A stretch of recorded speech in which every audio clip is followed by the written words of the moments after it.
tea in there. What's up you guys, it's Bart here. Now let's be honest, being a millionaire would be rather nice. And as much as life isn't all about money, the freedom that most people look for in life often costs a pretty penny. And personally, that's been my motivation for starting this personal finance and investing journey. And when I sat down and read deeper into millionaires in general, it was interesting to see that 88% of millionaires are in fact self-made. And to me, that just really does highlight how possible it is for anyone to become financially sustainable and wealthy throughout their lifetime, and how possible it really is to build that wealth throughout a person's lifetime. Now I feel like there are things that most successful people have in common, and that there are things that they do that ultimately help them get to where they are. So I thought in this video I'd run over 6 habits that could potentially change your life. Now I won't go into the basics such as reading or exercising a lot, because I like to take a bit of a deeper dive into what actually makes these people successful and what actually makes these millionaires unique, and how we can apply that to our own lives in order to hopefully get there one day ourselves too. But before we do jump into that, I found that most successful people have one thing in common, and that's smashing the like button for the YouTube algorithm. So if you'd like to be successful in life, I suggest that you do that too. And you know, I've also found that millionaires are just nice people in general, so showing a bit of support to a new channel on YouTube could go a long way. Thanks very much. And here's your reward for doing that, as nothing is free nowadays. Now the first habit I'd like to touch upon is journaling, or just simply writing things down. Whether it's a to-do list or a set of goals that you plan to achieve within the next 5 years, I think that it's important for people to essentially dump their thoughts onto paper and have them written down. Now everybody has different goals, but the reason I feel that this is important is that it helps with finding clarity within your own thoughts, and sometimes having those long-term goals or whatever it might be written down can really help to organise your thoughts, and that way it becomes easier to work out how you're going to achieve them. As well as that, having something to look back on when perhaps you're demotivated or down can really help to bring you back up to speed, because let's be honest, we're not always 100% motivated or eager to get things done. Now I personally go through one of these quite often, and I've got to say it's great to look back on goals you've set in the past and just have somewhere to dump your thoughts, which I feel can be very important. Now the second habit I found that many successful people share is the concept of focusing on producing rather than consuming. Now most people use their free time to watch Netflix or TV or find any other sort of type of entertainment. Now don't get me wrong, there's nothing wrong with this, and of course the most successful people in the world also do watch TV and do watch Netflix, but they don't spend the majority of their time doing these things, and instead of consuming such services like Netflix and TV, they decide to produce instead. And what I mean by that is most successful people will use their free time to create something or improve their skill sets by reading a book or learning to play the piano or wherever else it might be, and that way they improve their own human capital and put themselves in a position whereby they're able to provide more value to the world, which in return makes them more valuable or more monetizable in the world, and it essentially helps them build the wealth and the millions, the millionaire status that they have. And whilst we're on the topic of millionaires, I'd like to introduce my third habit of networking. Now I've always been a fan of meeting lots of different people from all types of different backgrounds around the world and learning from their experiences in order to find a deeper understanding of what their thought processes are and why they do certain things, why they behave certain ways. I feel like by doing so, we allow ourselves to build a deeper understanding of those people and be able to relate and sympathise with them to a much larger extent, which in return then allows us to build relationships much more effectively, and that way we're able to communicate and speak to and understand more people in a much better way. And very recently I've learned that in reality you really are the average of the 5 people that you spend most of your time with. Now, I feel like this is a really important and impactful thing for people to understand, as it's simply very true. Let's say your closest 5 friends are alcoholics.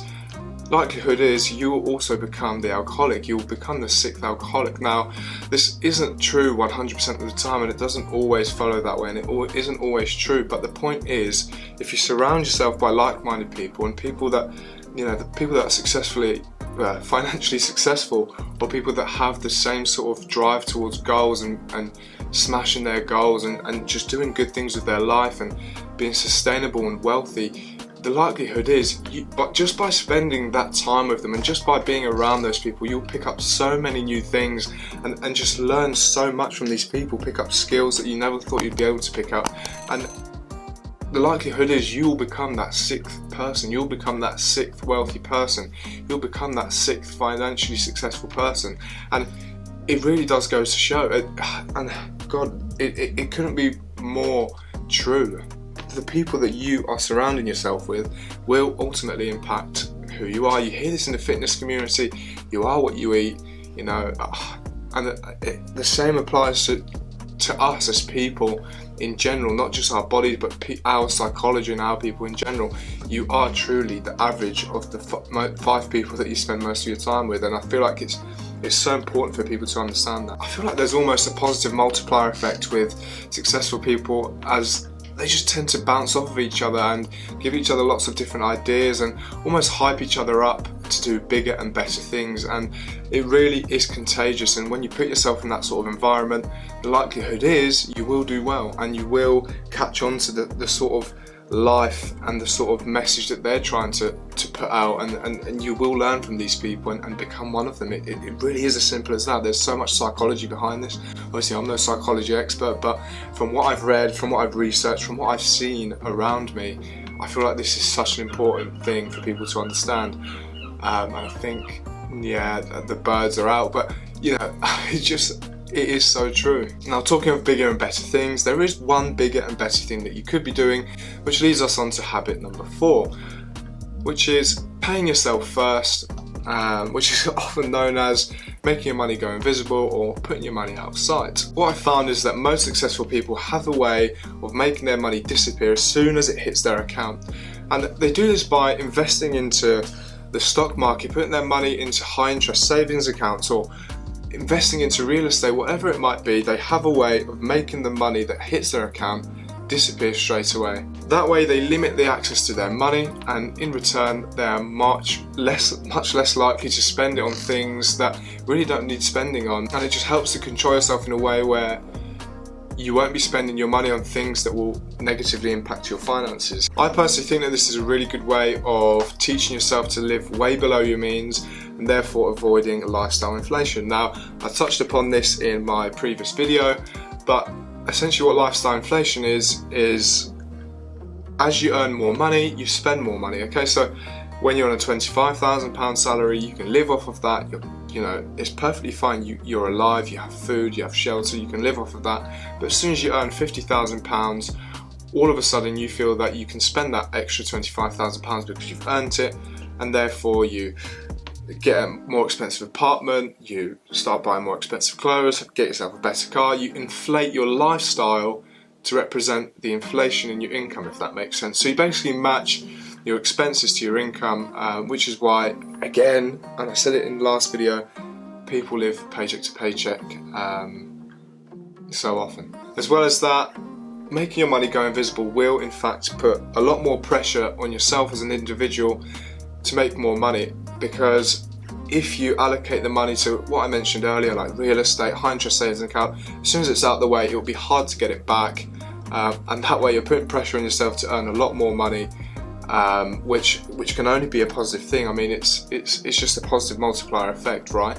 As soon as the money's gone and it's outside, it's not there for you, you can't access it, it's in your investments, that puts pressure on you to make more money in order to survive, obviously in order to afford future investments, etc. So I feel like it teaches not only living below your means, which I feel is very important to financial sustainability, but at the same time it sort of inspires and motivates and pushes you to make more money, as once you've allocated your money to those investments, you'll be left with very little in your checking account or your current account, or whatever you want to call it. This is something that I'm personally trying to implement, but it's not the easiest habit to build by any means whatsoever. Now, the 4th habit I'd like to touch upon is not investing into anything that you do not understand.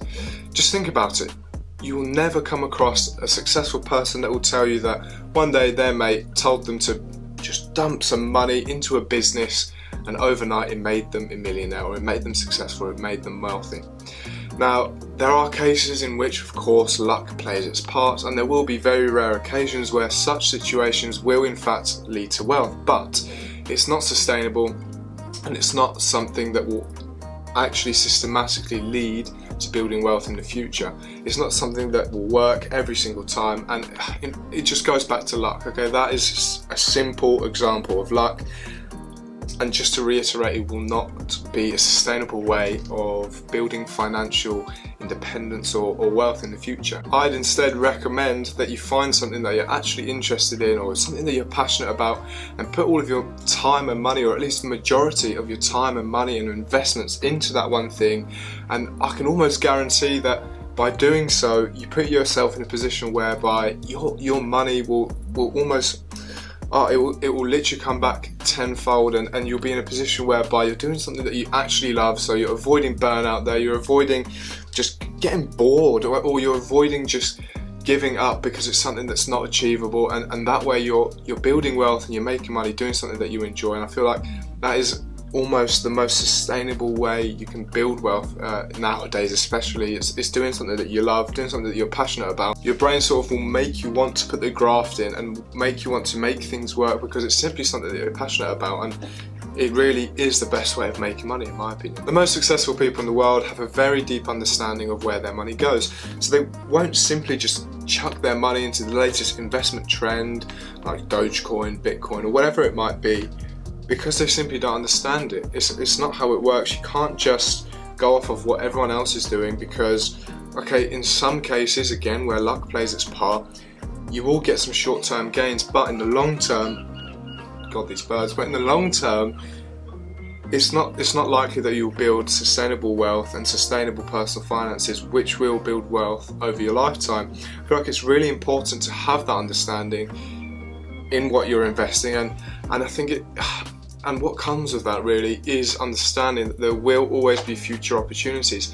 Take your time with your investments and don't put money into things that you just do not understand, because it's not sustainable and it's not something that will build true wealth. And talking of future opportunities, it sort of brings us nicely onto my final point, which is do not try and time the market. Now, there's a big difference between finding a good opportunity and taking advantage of it and capitalizing on it, and simply just sitting there and waiting for that said opportunity to come up at the right time, because the simple truth is that you can't time the market. Now, by all means, wait for those dips in the market and buy in at good times and invest your money at good dips within the market, but to truly succeed and build wealth in the long term, sometimes just taking action is the best opportunity that you can present yourself with.